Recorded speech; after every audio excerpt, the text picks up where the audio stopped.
Hi everyone, today I'll show you how you can make this pixelated censored effect on the Fortnite character. This is currently used in a lot of the bodycam maps, but it could also be a fun implementation for a horror map or if you want to blur out the secret. In this tutorial I'll also show you some things you can change to get the result you want. Before we begin this tutorial, let me first give a quick shout out to Nobble. He is one of the many that is using our Euphoria's ranked system. He has racked up a ton of players in his 1v1 map, and the system definitely paid off. If you also want to take Fortnite map making more serious, head over to our Patreon, where you will find unique, constantly updating systems for your maps. Now let's head back to the tutorial. Once you are in your project, we'll create a new material. I'll just call this the pixelated material. And then I can double click it to open. Here, once this is selected, you can change this, you can keep this on surface, and then opaque, we'll change this to translucent. This will make sure you'll be able to see through the pixels. And then default lit, I'll change real quick to unlit. The easiest thing you can do right now is to go to our Discord, and from there you can get this handy link of the blueprint, and you can simply go down here, Ctrl A, Ctrl C, and go back into your UEFN and copy it in here, and then you can simply connect this with the emissive color. You'll see this will generate the pixelated effect.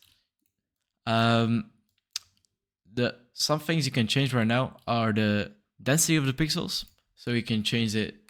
If I change it to 10, you'll see the pixels will become way bigger, and if I change it to 100, let's say, you'll see the pixels will become way smaller.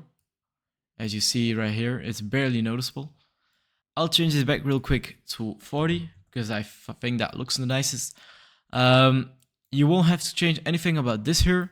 The only settings you can change to make it a bit more personalized is the 40 here, so the density of the pixels. But then also here on the left side, you can change it from unlit to default lit.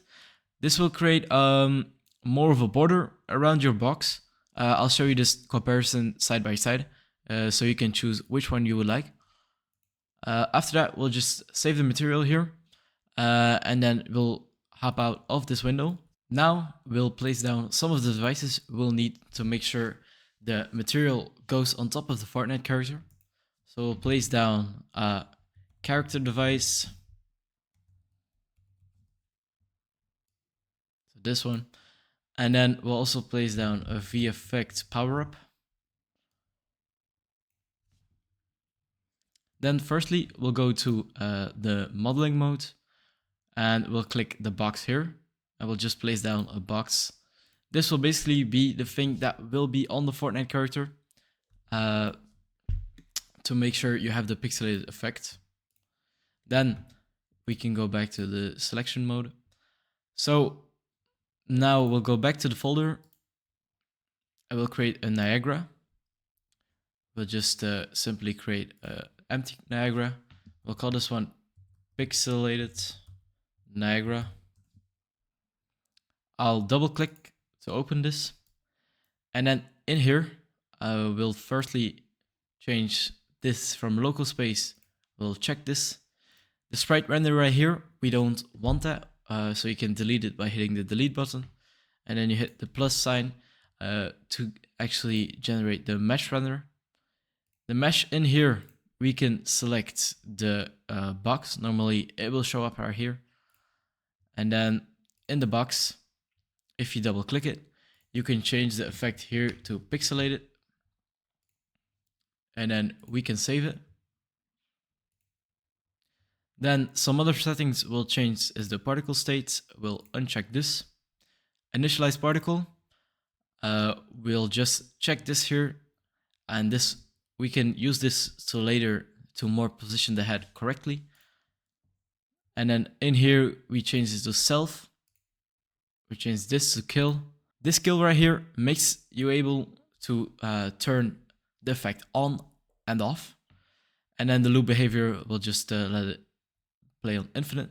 The only other thing we'll do in the Niagara right now is to add the spawn burst instantaneous. And then you're probably a bit confused because you'll see the cube right here.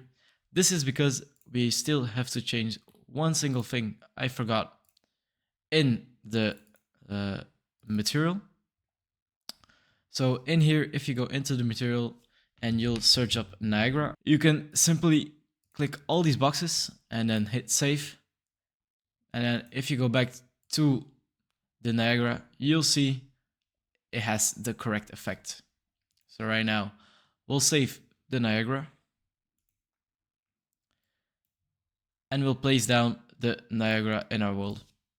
Right now, you would see it's a bit big for the head, but we'll change that in a minute. So first, I'll position it so I can get a better feel of how big the box will be on the head. All right. So now we can go back to the modeling mode. In the modeling mode, we'll go to Xform and we have to go to the original cube. So not the Niagara with this green arrow. You can see that this is the Niagara. With the original cube, you'll have to go back to here. And then we can change the scale of this cube. So I think I can change it 5 times smaller. That will give the right effect. And then we just have to hit bake transform and accept. So right now you'll see the Niagara cube has gotten way smaller. And I think this is the perfect size for the head. The only thing we have left to do is go to the VFX. So the ball we placed down earlier. Check infinite effect duration. Respawn, we'll just set it to 0. Ambient audio, we'll set it off.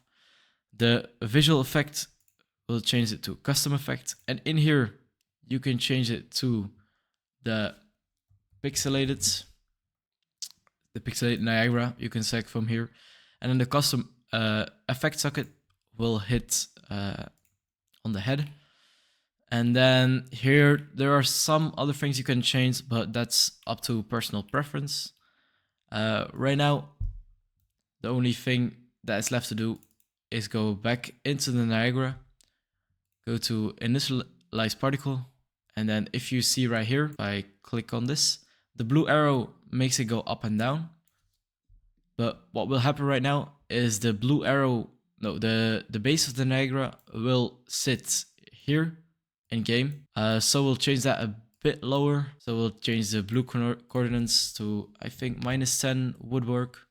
And we'll save that. And you'll see it hop down a bit. And now the last thing we'll do is when we spawn, we have to pick up the effect. So if you click on the VFX ball, you can scroll down and hit on pick up.